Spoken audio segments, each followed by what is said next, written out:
was it?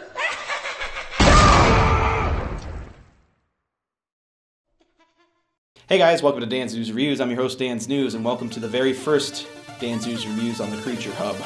I'm excited.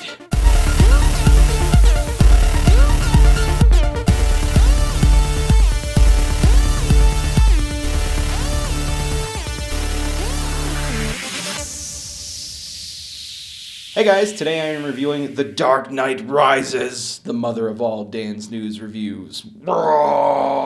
Batman. It's behind me. So, The Dark Knight Rises. Holy crap, I have been waiting for this movie for so long. It's felt like such a long wait, and it is well worth the wait. First off, I want to say to anybody watching this review, if you have not seen the movie, I am going to talk about some story stuff, not heavy spoilers or anything, but the beauty of Christopher Nolan's marketing campaigns with most of his movies is you can't really tell what the story is just from the trailers. So I strongly urge you not to watch this review. If you have seen it, continue watching. But if you haven't, go in as fresh as possible, go see the movie, and then watch the review afterwards if you really want to know my opinion. I just don't, the beauty of it is you don't know anything going into it. You don't know a whole lot that's going on story-wise. So that's just my general warning to you. If you haven't seen it, I'm going to be talking about some story stuff that hasn't really been revealed in advertising. So go see it if you haven't. So for those of you who have seen it, or the people who wanted to watch this anyway, go see it. But anyway, yes, okay, so The Dark Knight Rises takes place 8 years after The Dark Knight. Batman is completely gone, and the lie of Harvey Dent being a good guy by the end of The Dark Knight, Batman taking the fall for the murders that Harvey Dent committed, is kind of still going. That secret's still going, and Gotham is completely free of crime. And Bruce Wayne is kind of a recluse. He hasn't really been out and about. He's just kind of stayed in his mansion. The second he gave up being Batman, he kind of gave up on life in general. He just kind of exists now. He doesn't have that. Batman kind of was his life, as it were. So he's kind of disillusioned and a complete recluse. So some events happen and kind of kickstarts him back into, wanting to become Batman again. He finally has something to fight against now that Gotham is no longer crime-free, and he's kind of uncovering this plot that is on a gigantic scale. So that's the main brunt of the story, and I thought the movie was fantastic. Christopher Nolan has completely outdone himself. I was watching an interview with him more recently. He was talking about it's the biggest movie he's made by far. This movie, I was surprised at how massive the scale was. I had no idea that it was going to kind of get that big, and I was actually surprised because the Nolan's Dark Knight movies have kind of been known for their realism, and this movie I think it's still realistic. A little bit. I would say it's the most comic booky of them all. I was really surprised how far out there it went, because this went. Yeah, I don't want to say it's not realistic because it is realistic, but it's like the most. I don't know. This movie took it to an extreme. Something that was beautiful about The Dark Knight was they kind of had this feeling of uneasiness, like when the Joker was planning all of these attacks on Gotham, and he kind of made it to where people were paranoid about leaving the city. I kind of felt that paranoia too, when he makes the threat about the bridges and everybody starts taking the ferries. You feel kind of isolated to that city, and this movie takes that feeling and just amplifies it. It completely makes you feel like you're isolated on this island that is Gotham City. So kudos for kind of building that intensity for Nolan, because it feels like there's you're really trapped. I don't know how to explain it exactly, but it's just on this massive scale that I never saw coming, even from the advertising campaign. Just watching the trailers and stuff, I had no idea that it was going to get this extreme. But all the performances were really great. I'll talk about Tom Hardy in a second, but Bale brought the believability that he's brought with all the other movies in the Batman series to Bruce Wayne and Batman, and I really like how they made. I don't know, as an audience member, I felt kind of uneasy about Bruce's motivations to getting back into the game. Certainly there were altruistic reasons because Gotham is once again in danger, but he kind of takes it a little too far and is getting a little too, I don't want to say exactly cocky, but he's getting kind of, he is kind of getting cocky when he's Batman.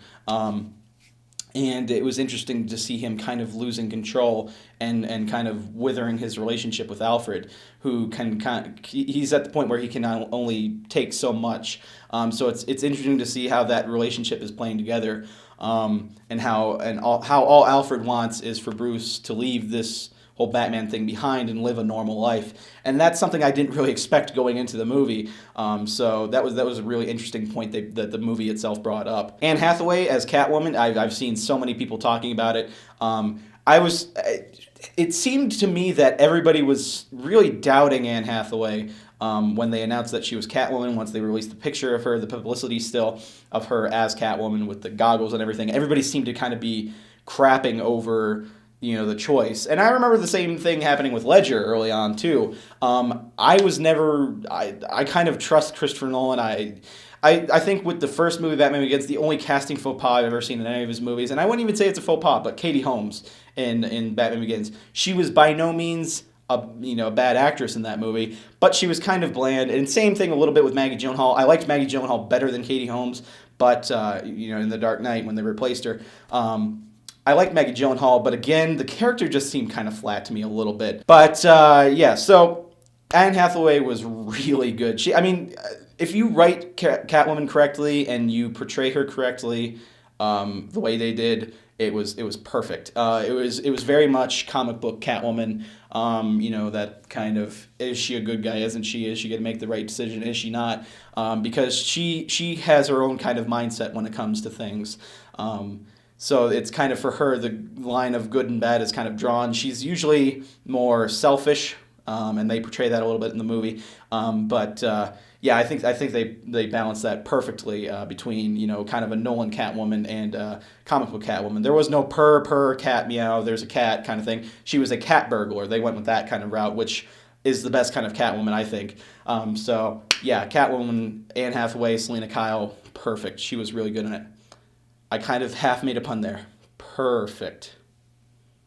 God, I hate myself for that. Hardy as Bane, holy crap. Again, this is me going back to talking about how Nolan made this one a bit more unrealistic or more comic booky, because I had no idea that Nolan would take it as far as he did with Bane's strength. Because Bane is a beast. He is, if you look at any of the pictures of Tom Hardy, he is a huge dude in this movie. There's a particular part where they made him super tall. He is tall compared to other people. I don't know if that's actually Hardy's height working for him, or maybe other actors' shortness. But he was gigantic. There's a part where he was climbing climbing down chains. I guess you would do this to climb down chains, or I don't know.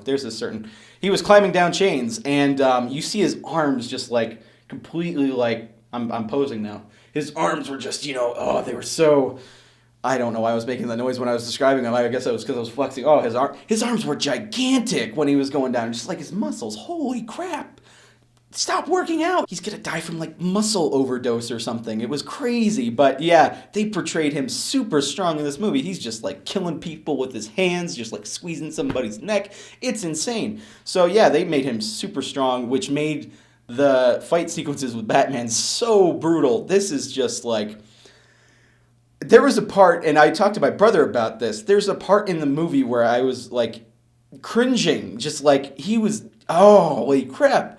I had no idea they were going to really take it that far and make it that brutal of a fight. But the fight sequences where Bane were great. They were really cool, well choreographed, and actually really interesting to watch, because, Batman, Christian Bale, Bruce Wayne he's fit, but he's not Bane fit, So it was really great to see them kind of duke it out. And that was kind of the theme of the movie was pain. Because with Begins, Nolan had the theme of fear, Dark Knight was chaos, and this one was pain. And there was pain in this movie, believe me. Hardy was excellent as Bane. I saw a lot of people talking about how Bane's story arc was kind of anticlimactic. I didn't think so. I'm the kind of person, when I'm watching a movie, if a movie is well told, if it's not taking me out of the movie, I'm not going to be overly critical about what they do with characters. So I was absolutely fine with the way that Bane's character arc kind of went throughout the movie. And as James has said, his character arc was so, powerful and interesting. But without sarcasm, I thought Bane was really well done, and he's certainly one of my favorite villains out of Nolan's Batman universe. I talked a little bit about Alfred earlier, but Michael Caine, Gary Oldman, Morgan Freeman, the returning veterans of these movies, who in the first movie really elevated it to another level, and as the series has progressed, it's maintained that kind of level of just crazy ensemble cast of a movie that, of all the people I would like to see in a movie together, Michael Caine really kind of brought an emotional level to the movie. He was just, I think they broke into a teary-eyed Alfred pretty early on into the movie, so I knew I was going to be kind of getting, but surprisingly enough, I don't know if it was because I was excited about the movie or not, but none of those scenes really, I need to go see it again, but I'm the kind of person who, bawls at any kind of male crying. Anytime Mel Gibson cries in a movie, it generally makes me cry.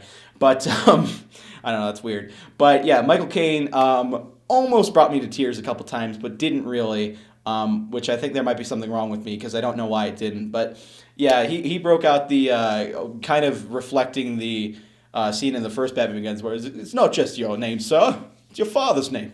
It's all that's left of him. Don't destroy it. So that's me butchering Michael Caine in Batman Begins. But yeah, he really brought kind of a pretty heavy emotional level to the movie, which it was great to see him be able to do that.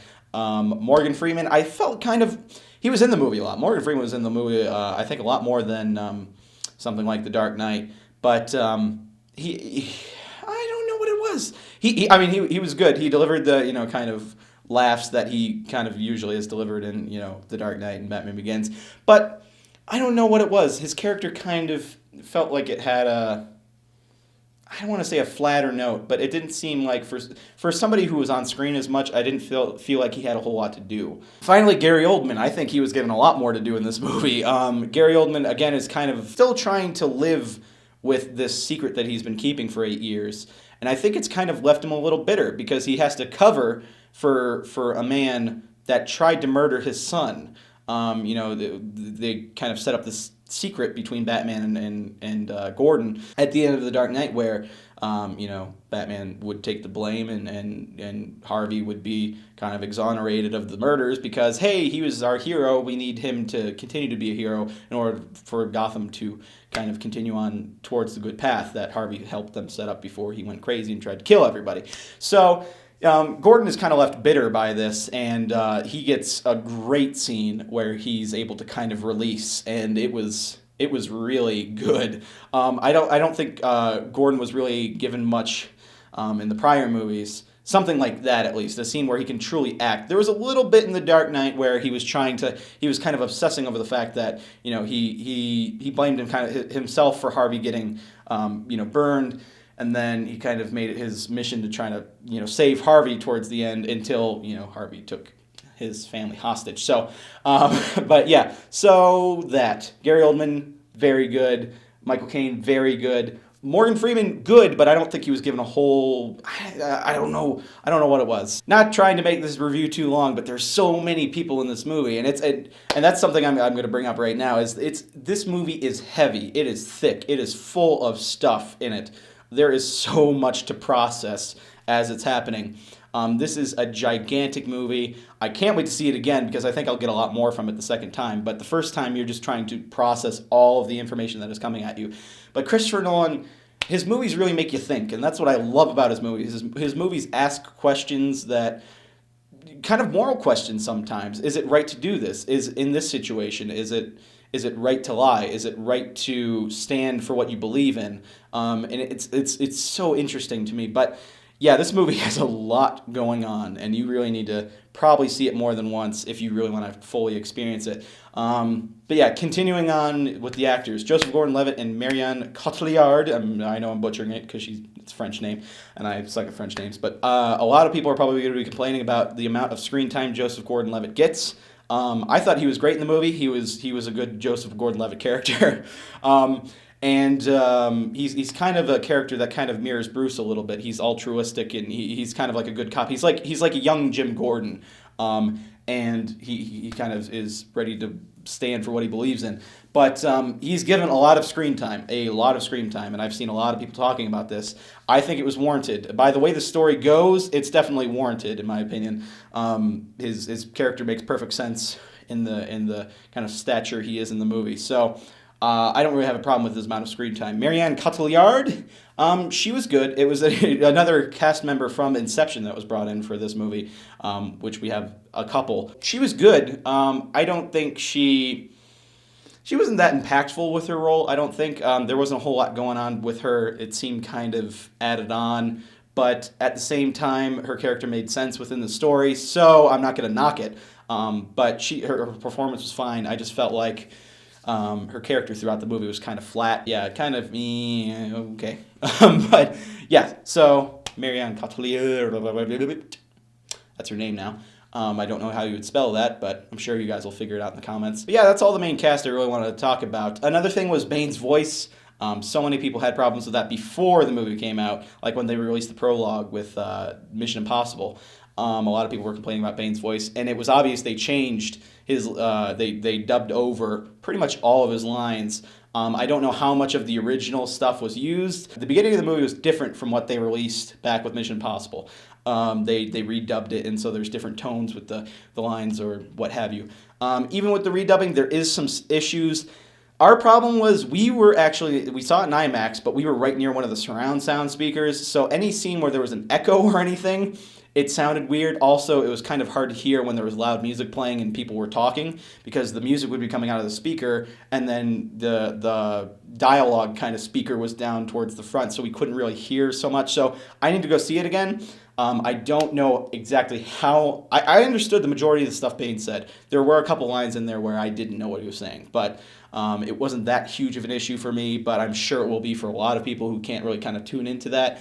I'm usually not too bad about tuning into accents or whatever. I am terrible about speaking in accents, like French, Cottiliard. It wasn't too hard to hear for me, but I'll have to go see it again in a better position to really see if it is an issue.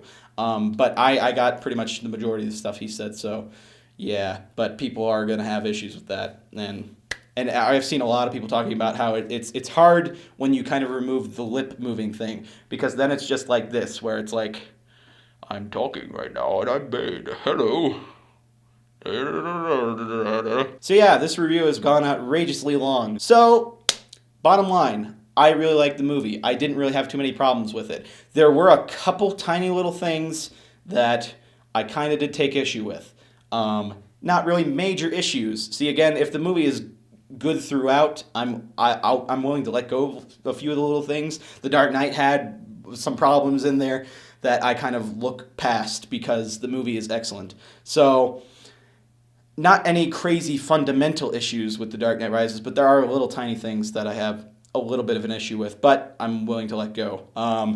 If you have seen the movie, you'll know what I say when I say the timer. The timer, there shouldn't be that precise of a time on there. Unless they explain it somewhere and I missed it, there shouldn't have been a precise countdown for that. But yeah, so hopefully I didn't really spoil anything too bad for those of you who didn't see it. I kind of warned you. So ultimately, I'm going to give it a solid 9 out of 10. It wasn't perfect. I almost went to 9.5, but again, I have a couple of those issues in there. So I can't go quite that high. So final rating, 9 out of 10. Very solid movie. Perfect ending to the Nolan trilogy. And I can't wait to see what he does next, because this guy has gotten progressively better with each movie he's done. So yeah, thank you for watching. Alright, so I hope you liked the first episode of Danz Newz Reviewz on the Creature Hub. If you want to check out those videos there. They're Danz Newz Reviewz on my channel. Also, the Danz Newz Reviewz for the Avengers. I don't even know if I'm pointing at that correctly, but Danz Newz Reviewz for the Avengers, that is coming out next week, so if this just came out, you're going to have to wait till next Friday. So, the Avengers Reviews next Friday. Yeah, let me know what you think about Danz Newz Reviewz in the comments below. Words. So yeah, that one right there, I think I'm pointing at, that's for one on my channel. So if you want to see other random Danz Newz Reviewz that aren't movies in theaters, check that out.